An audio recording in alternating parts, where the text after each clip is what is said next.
Across Oregon, thousands of renters are teetering on the brink of eviction.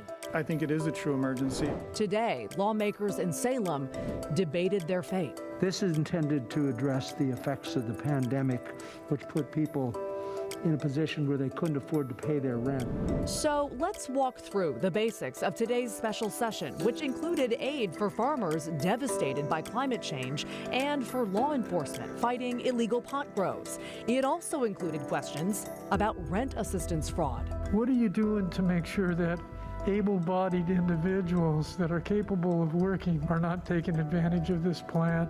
And it's something we've seen happen before. Hoax threats locally and nationally after a major school shooting. Tonight, we've learned it's happening again in Oregon, and this time, the FBI is getting involved. Plus, is there something wrong with Portland?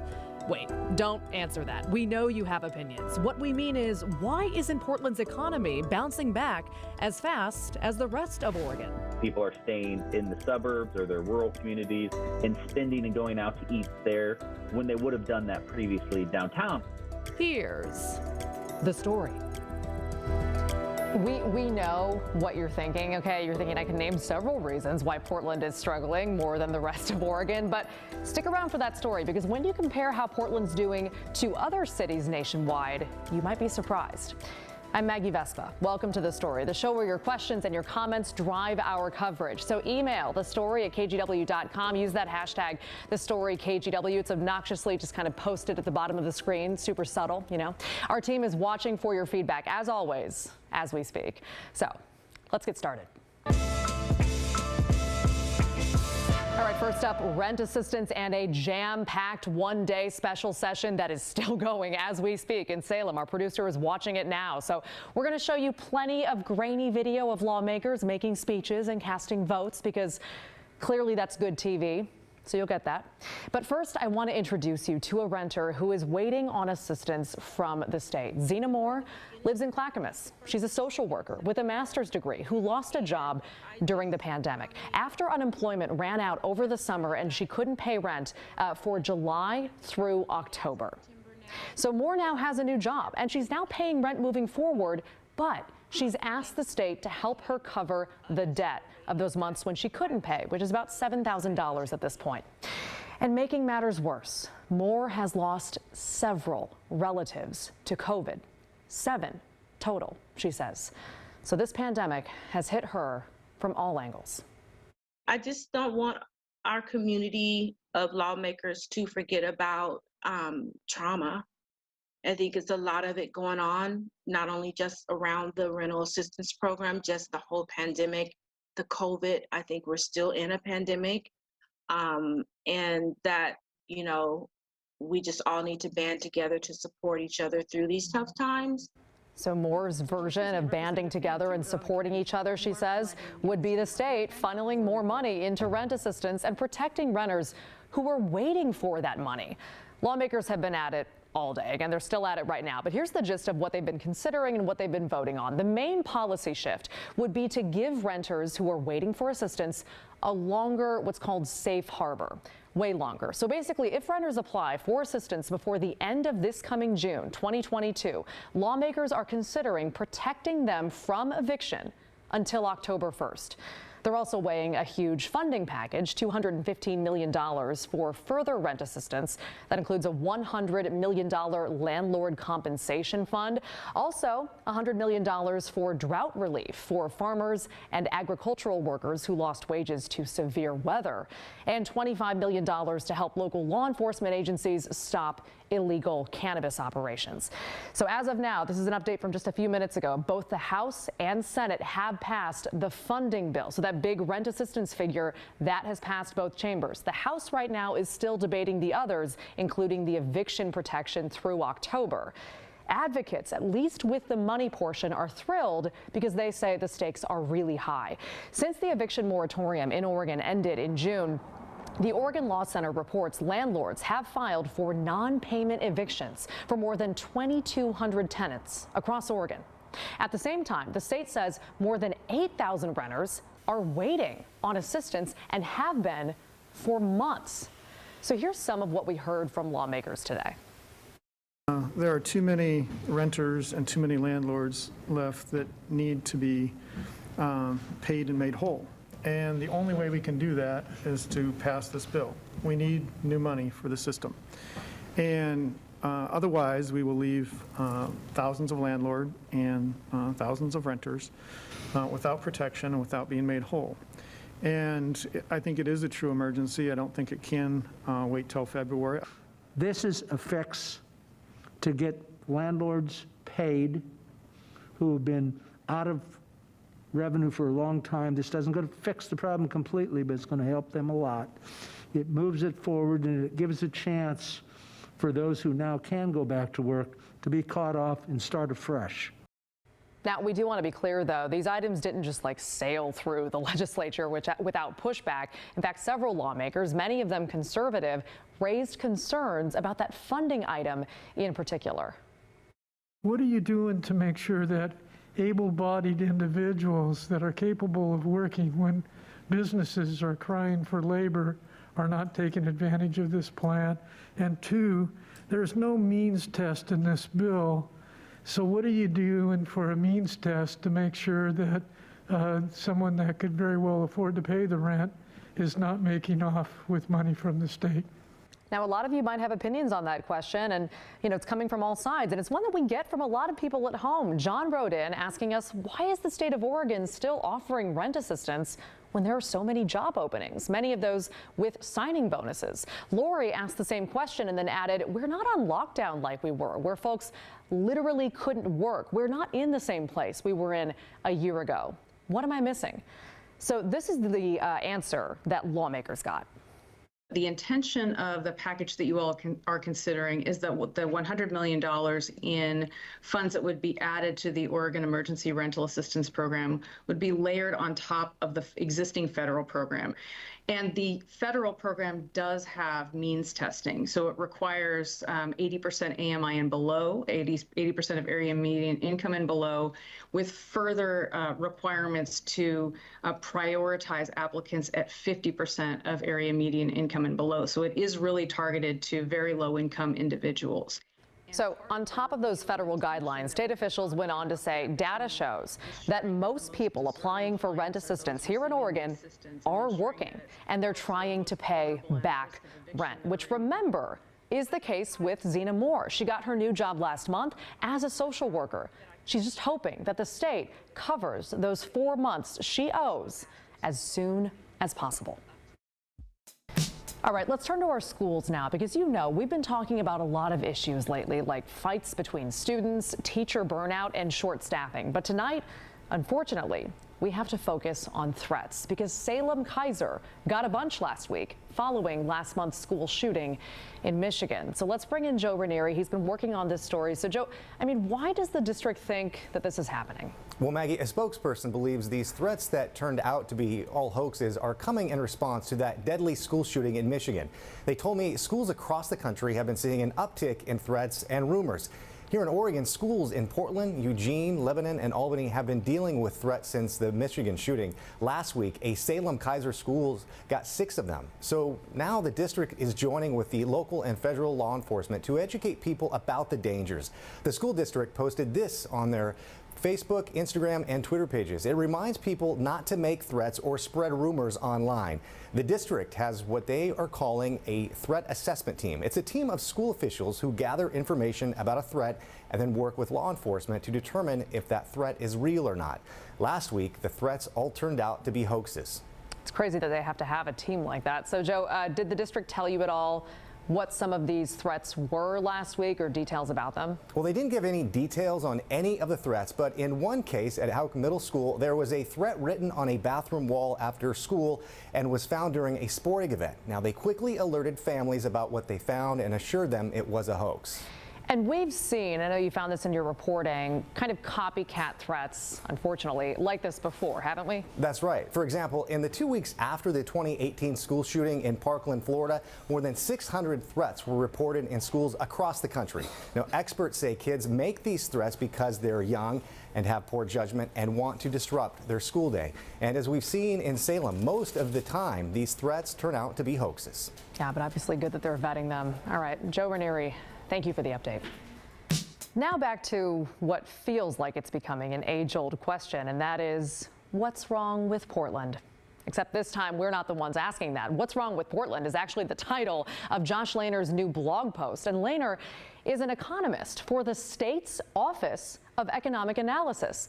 Now, he found Portland's economic recovery is lagging behind other parts of the state. In fact, right now, it is the worst performing regional economy in Oregon. Look at this chart. It looks kind of insane, but we're going to explain it. So it shows how restaurant reservations have changed throughout the pandemic. That blue line is Portland. So reservations are still down about 50% from pre-pandemic levels in Portland. Meanwhile, the rest of the state is back to where it was before COVID even hit. It's back to pre-pandemic levels. Video lottery sales, interesting, also another indicator of in-person activity. They are back at pre-pandemic levels, but you notice downtown Portland still lags behind the rest of the metro area and other parts of the state.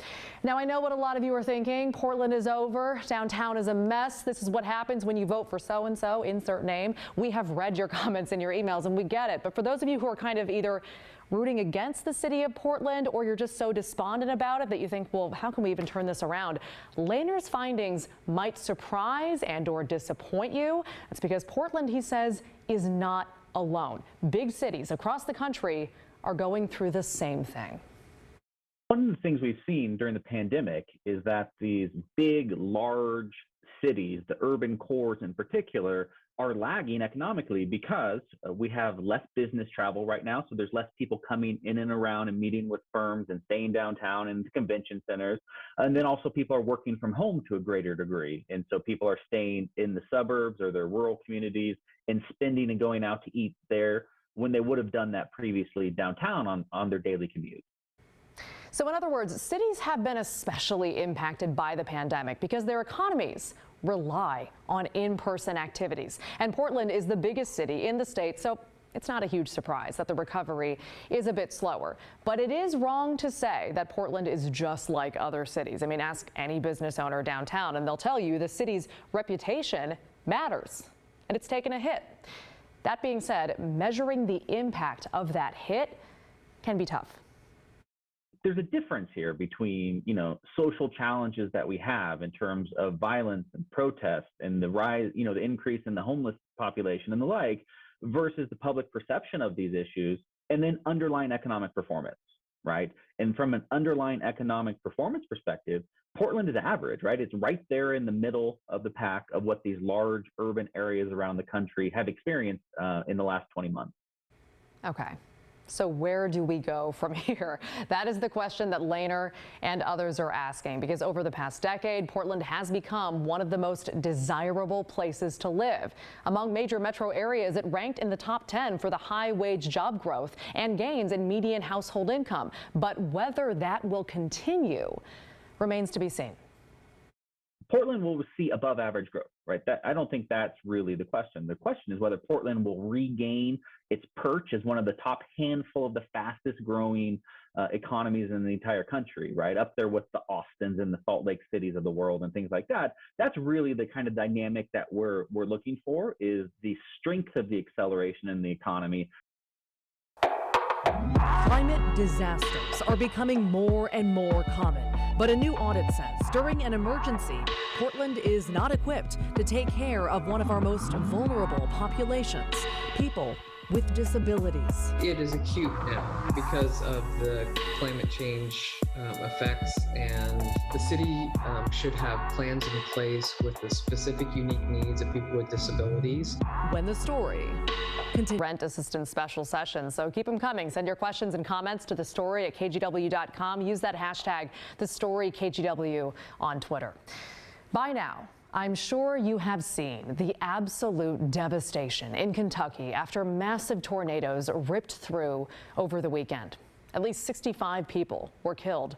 That death toll may rise, along with more than a dozen others in other states hit by those same tornadoes. Some towns, as you can see, are completely flattened. The video's insane. So this got us thinking about recent disasters here in the Pacific Northwest and frankly how they're becoming more and more common, and the numbers back it up. The National Center for Environmental Information keeps track of weather and climate disasters in the U.S. that total over $1 billion in damages. That's the threshold. As of October, there were 18 of those so far this year, and that includes the heat wave, the drought, and the wildfires in our region over the summer. Last year, there were 22 disasters costing more than $1 billion, the most ever recorded in a single year. So we're on par to hit that number again.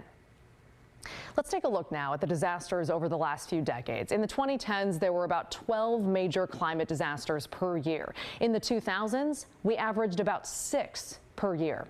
In the 90s, it was 5 per year. In the 80s, it was about 3. So it's clear the frequency of climate disasters is increasing with climate change. And we all know Oregon is not immune to this at all. The heat wave, the wildfires, the ice storm, we could go on. And we've all lived through these last few years. So it's something that the Portland City Auditor's Office is paying attention to. They just released a report saying the city is not prepared to meet the needs of people with disabilities during these emergencies. They used the pandemic emergency as a starting point, but they also expanded their study out to what would happen during natural disasters. And I spoke with City Auditor Mary Caballero about this. The big issue is that people's lives are at stake. And we have wildfires and we have tsunami warnings, and we're having all kinds of issues that we may not have had. We have a pandemic. And so first and foremost, people's lives are at stake, and they are people with unique needs, and they're a high-risk population. And secondarily, the city is obligated to provide equal access to services to people with disabilities under the federal law. And we found that they were not prepared to do so, and that creates a risk of liability for the city as well. The city should have plans in place with the specific unique needs of people with disabilities. They have lots of plans in place, but we found that they had not covered things like notification to people with disabilities. So to do that, you have to know generally where your population of people with disabilities, where are they, what their needs are, how to notify them in the event of an emergency, how to ensure that they can be evacuated should an evacuation be necessary. All of those things are not specifically accounted for in the plans. And there's a huge missing link that the people with disabilities and their representatives have not been engaged in the process of developing the plans. Yeah, she says that's huge. They have not been engaged. So Caballero says she wants the city council to address these problems and make sure that Portland's disaster plans are in compliance with the Americans with Disabilities Act. She also included a pretty lengthy and detailed list of the steps for the city to take in her report. We'll let you know if they take them. Still ahead, some local grocery store workers might be about to strike, and they're not the only ones doing so recently. We've covered a lot of these. We're going to talk about why labor disputes seem to be getting more and more common when the story continues.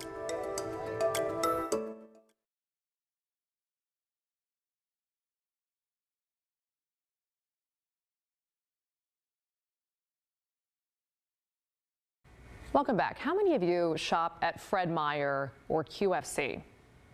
I can't tell if you're raising your hands. It's just an entertaining way to start the story. But regardless, over the weekend, employees at those stores voted to strike over what they say are unfair labor practices. The workers, who are represented by the United Food and Commercial Workers Union Local 555, released a statement saying in part, the pandemic has highlighted both the importance of grocery workers to our communities as well as the struggles they endure to make ends meet, all while producing record profits for Fred Meyer and QFC. It goes on to say essential employees deserve the same care and respect now that they have shown their neighbors over the last 2 years. Now, it is important to note we don't know if the strike will actually happen. Fred Meyer and QFC reps say they're working on their bargaining agreement with the union this week, so if a deal is reached, a strike could be avoided. You might be thinking, it seems like there have been a lot of strikes recently, and if so, you're absolutely right. Just last month, Kaiser Permanente unions voted to strike and gave their company 10 days notice before they planned to walk out. That 10-day notice is a requirement by the National Labor Relations Board. 2 days before that strike was supposed to start, unions and the healthcare company agreed to a new contract, so they avoided that one there. In August, employees in North Portland sparked a nationwide weeks-long protest of Nabisco, the maker of Oreos and Ritz crackers, over contracts, long shifts, and pensions. That strike even caught the attention of actor Danny DeVito, of all people, who tweeted, "No contracts, no snacks." All right. About a month later, Nabisco leaders and the union came to an agreement ending that strike. And I know you'll remember this one. Over the last 3 years, Burgerville workers held multiple strikes and bargaining sessions to create the country's first fast food union. Burgerville representatives eventually agreed to a labor contract. That agreement is supposed to be ratified sometime this month. And of course, strikes aren't just happening in Portland. It's part of a national trend. Joseph McCartan, a professor of labor history at Georgetown University, talked to NPR about why strikes are becoming so popular right now. And it comes down, he says, to 3 main factors. Number 1, not shocking, the pandemic. McCartan says after a big crisis like this, workers can become more organized, and he even used the word militant. The second, he says, there's broad dissatisfaction among workers in the private sector who are just quitting in droves. This leads to a term that I'm sure you've heard a lot recently, the Great Resignation. McCartan says workers feel those with union protections and some level of organization get more leverage. And lastly, he says there is support for strikes at the highest level of government, the White House. In fact, Biden cabinet members walked the picket line with Kellogg's workers in Pennsylvania alongside John Deere workers in Iowa earlier this year as well. So we'll keep an eye on the Fred Meyer labor negotiations and let you know if a deal is struck or if workers end up on those picket lines. All right. Keep sending in your questions and your comments to the story at kgw.com. We're going to finish the show with some more weird holiday decor next.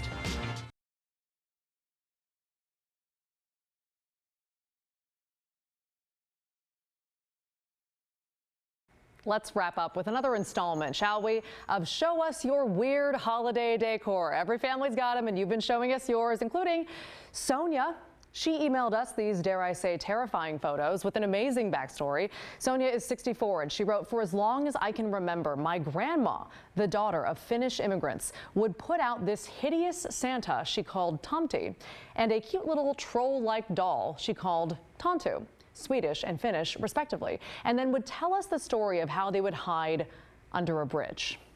Tomti's hair and beard," she added, "are real human hair, and her grandkids are terrified of them, all except one." Sonia also sent us this photo, and she said, "I have 2 granddaughters, and the oldest one is brave enough to embrace him. You go, girl." And then she added, "If you could see him in person, you would be scared too." Sonia, we are plenty scared from a distance, but we love it. Thank you so much for sharing your weirdness with us. That's so cool. So email your weird holiday decor to the story at kgw.com. And also pick up your phone, follow us on Twitter, the story KGW, use that hashtag, the story KGW. Clearly a theme. Thank you for joining us for the story on KGW. The news at 6:30 starts now.